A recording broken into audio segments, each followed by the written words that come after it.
Hello, everyone.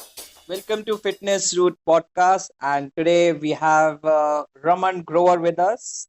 So, Raman and I studied together when we were in Ryan International School, and we were separated or we were in a different route when we were in college. And when I came to Jaipur, and I got to realize that a lot of my friends said me, "Hey, do you know Raman? What he's doing? And you should talk to him." I said, what happening? What's wrong? Is everything okay? Then a lot of people said that Raman has been doing great. He's building his body, and you should really admire his work. Like, you will love his work, and you will follow his work. He's been building up. He's doing yoga. Then I reached out to Raman a few days back, and then I thought I started this podcast, and I thought, why not to approach Raman? So Raman is currently just about to complete his post graduation in business management. He's a fitness follower, and he's working on his brand and building his company right now for fitness, wellness, and yoga. So he's here with us today, and he will be discussing about quality over quantity and the importance of correct posture doing gymming. So welcome, Raman. Hello, Umang. Thank you for such a wonderful introduction. Yeah. Yeah, Raman, please tell us something about you, man. Hello, everyone. My name is Raman Grover. I am from Jaipur, Rajasthan. I'm a fitness enthusiast, a lifestyle and wellness coach, currently on the very verge of my post graduation diploma in business management. That's very nice. So, Raman, tell me how you got into this gym and yoga or wellness. I basically started my routine much later than the end of a high school, Umang. Okay. Basically, academic failure in a professional course made me realize where I was standing talking about fitness, Uh-huh. either it be physiological or psychological. Uh-huh. Basically, stress and depression got me into this. Oh, really? I was really not aware of this thing. Yes. Okay. So when I started at that time, I used to weigh nearly 101 kgs with around 45% of body fat. Okay. Okay. So, this was your like motivation, or this is how you got into fitness, like to overcome your depression. Yes, that was the main purpose initially when I started with it. Okay, and when did you get the kick? Like, I usually ask people when they realize that this is the right time or this is the right time to move on. It was like a complete halt for my life. Like I did nothing for those 6 months. It was like a complete darker stage, as you can say. Okay, Uh, I won't probably say it a completely wasteful period, but those 6 months really helped me coping up mentally. okay, okay, and now you have really emerged from it, and yeah, we can see your work, man. You have been doing great. So, Raman, please tell us how's your training looks like, and what all you do in your gym and yoga and wellness. Like, what all are your qualifications? Okay, let me start with my current routine. Uh-huh. Currently, in this lockdown scenario, I'm training almost every day. Okay. Basically, I work twice a day. In morning, I do any sort of cardio, just like skipping, jumping jacks, jog in place, mountain climbers, burpees, or any sort of movement to pump up the heart. Okay. Although sometimes I prefer Kriya followed by Pranayama. Uh-huh. Pranayama for me is just like lapping up the low-lying fruits, which delivers much equivalent to any cardio workout and also delivers better psychological state throughout the day. Okay. Oh man, Uh, that's deep.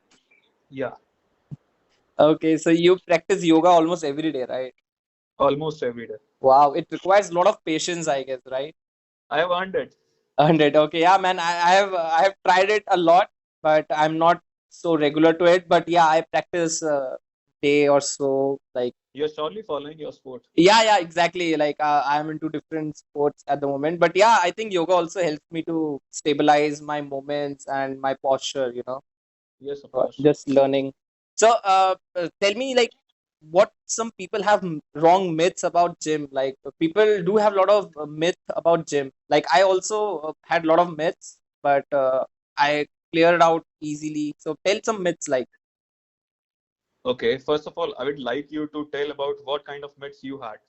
Like long back I had met that gym, like I was into running, and I thought that gym is not for me because I'm into endurance sports, and how gym will help me out to increase my stamina or to increase my performance.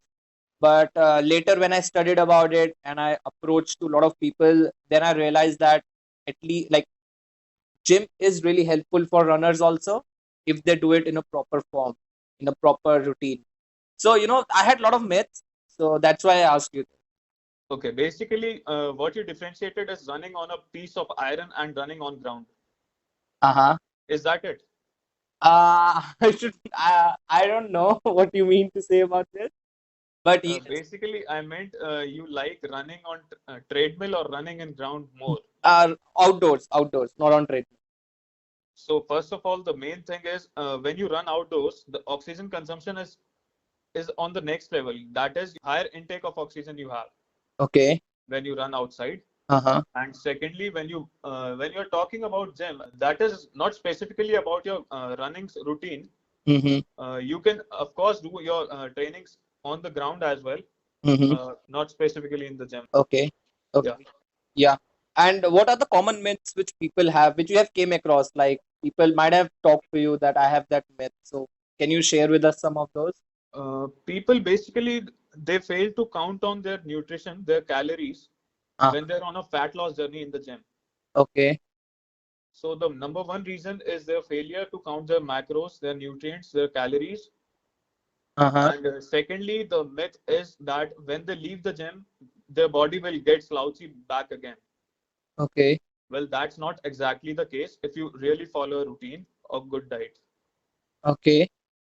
Yeah, yeah, I think you're right. But talking about diet, what is your diet like? You have built up so well. I should definitely take tips. What do you eat on a regular day? Basically, I start my day with a simple milk and cereal meal as a breakfast. Mm-hmm. Later, I used to have some sort of servings of any veggies or fruits. Mm-hmm. In the lunch, I prefer some kind of lentils, that is chickpeas or beans or whatever, dal, Okay. with chapatis and curd. Okay. And I do make sure that I have a small bowl of salad as well. Okay. What? Later in the evening or pre-workout, I used to take anything sweet just to take care of my sweet tooth as well, Okay. which also charges me up for my workout routine. Okay. Post workout, I usually have some sort of complex carbs or protein supplements whenever available. Like as of now, the lockdown situation, I'm running out of it. Okay. So, and in the dinner is quite similar. Mostly I used to have paneer in the dinner. Okay. But I think paneer has a lot of fat. Like everyday fat, do you eat so much? If you keep your calories in count, those fat will not matter at all. Okay. Yeah. Okay. And what is your weakness? Like what's your weakness in food? Weakness in? Like food, like I had few days back cookies as my weakness. Like I cannot resist chocolate cookies, when I see them. Basically, I do have some sort of weakness like that as well. Oh, So I keep that like such kind of meal in my pre-workout, which also charges me up psychologically for the workout. okay, that's a good idea actually. I should also try that. Yes, surely. Yeah. So Raman, coming to a topic like quality over quantity, and why do you think it's important in terms of the correct posture, form, and how one can reduce injury by applying this? Hmm. So I'll start with my own journey. Mm-hmm. Around 2 years back, I was on an intense cut. Like I was dropping my body fat. I was nearly at 12% body fat, and I was still lifting heavy on a restricted diet of 1600 calories. At that time, I messed up with my deadlift form and I got a muscle spasm. Okay. The reason to blame here was not focusing much on mobility and also importance of electrolytes, especially in summers. Mm. You might be very well aware about it being a marathon trainer. Yes, yes, exactly. I keep a track on my electrolytes and my supplements. Yeah. So it took me nearly 3 months to recover and start again with my training. Then it took me around 8 months to get back on level of strength I left behind. Oh God. and I must say, coming back was tough. I could totally relate it to you, man. Yeah. Yeah, yeah. So yeah, So that's why I preach about the quality. That is, poor quality of your training may deliver you quick results on the scale, but it holds risk for injuries, and overlooking or unawareness may cause big troubles in the longer duration. It may cause muscular imbalances, chronic pains, which may take one off track from fitness activities in no time. And trust me, it's the worst thing for any fitness enthusiast. yes, yes, yes. I can understand, bro. I also had a knee injury. If you are not aware, I had a knee injury when I started running because I was not focusing on quality. I was focusing on quantity. Like I have to do 10 kilometers, 16 kilometers, and I end up getting injured myself. You know. And I'm sure you might have suffered a lot psychologically as well. Oh, it was not good. It was not good. Yeah. Yeah, please continue, man. So the only piece of advice here would be that all the listeners should be aware or get yourself a trainer and get trained by a professional. Mm-hmm. Yeah. So, why do you think like in gym there are so many people around and there are only few trainers? So how one can really approach or how their approach should be to learn? Because I was also into gym, but I really could not focus on my form properly. Okay. Most of the young lads usually begin with ego lifting in the gym, showing off their strength to others. Mm-hmm. So that's what hinders their progress in the long term. Okay. They basically used to lift way heavier than their actual capacity. Okay. So my piece of advice is like, if you can hire a personal trainer, you should surely hire one, or be aware of what you are performing in the gym, Okay. thinking and keeping in mind your capacity. Okay. So you recommend that if people are starting off, it is good to have a personal trainer, right? Yes. Okay, for maybe few months or few days to start with. Just as long as they become aware of their movements.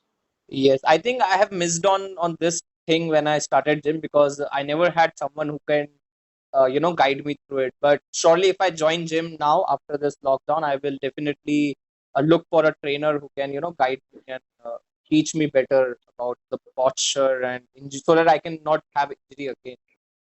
Yes. Yeah, Raman, please also take us through your journey of your fitness, like courses and your yoga certification, so that people who want to do something they can also have a look on that. Okay. So basically, when I started at my home, as I used to be really insecure about myself back then. Mm-hmm. I brought some weights and bars to work out at my home. Mm-hmm. And later, after around 1 year, gaining a bit of confidence by looking on my progress, I joined the gym. Mm-hmm. Also, when I needed the assistance for my heavy lifts, of course, being pretty much consistent after around 3 years, looking back, I realized that there may be a lot of people who might be struggling with a bad routine and lifestyle disorder.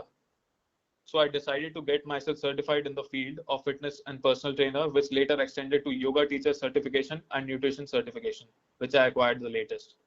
Okay. Okay, and where you did it from, like which source or something? Okay, I'm certified fitness trainer and personal trainer from BFI Mumbai. Okay. I'm internationally certified yoga teacher from Government of India and also a Sri Sri School of Yoga graduate. And Okay. I'm certified in nutrition from ISSA. Okay. And how like I know that it's been helping you out to build your company and to build your future goals. So Mhm. how one should start with if they are looking to build their career into fitness? First of all, I would like to say that they should implement on themselves. Mm-hmm. And if they're consistent and can be consistent for at least minimum of 3 months, Mm-hmm. they can think of it to get in the stream. Okay. Okay. Yes. Yeah. You said it right, man. Any piece of advice to our listeners over quality over quantity? I would only like to say that begin step by step. There's no need to rush. It's a long-term process. Mm-hmm. Yeah. Yes. Yes. You said it right, man. So, thank you, dear listeners, and thank you, Raman, so much for coming to our podcast. Anything would you like to say, or we just end up over here? Yes, I would like to add. Yeah. Yeah. Please go ahead, man. Some people find it tough to begin.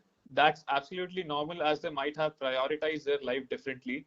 But importance of fitness can't be overlooked. There should be a habit which needs to be formed in an individual before there is a prolific creative programming that they are now going to instill. And it begins with as simple as walking. Walking in itself will yield some health results, and in fact, it's a great medicine which makes one physiologically and psychologically healthier. I'm sure you'll agree to that. Yes, yes, exactly, Raman. It may sound really simple, but one should realize that results achieved from anything you're pursuing, anything, are very powerful on a habitual level. One becomes a new person when a repetitive activity becomes a part of their character. Yes, true. Thank you so much for your word of advice. I think my listeners have got their message and they would apply on their life. Thank you so Uh, much, Raman, for coming to our Fitness Root podcast. Thank you so much, Umang, for having me here. Yeah, pleasure, man. Bye bye.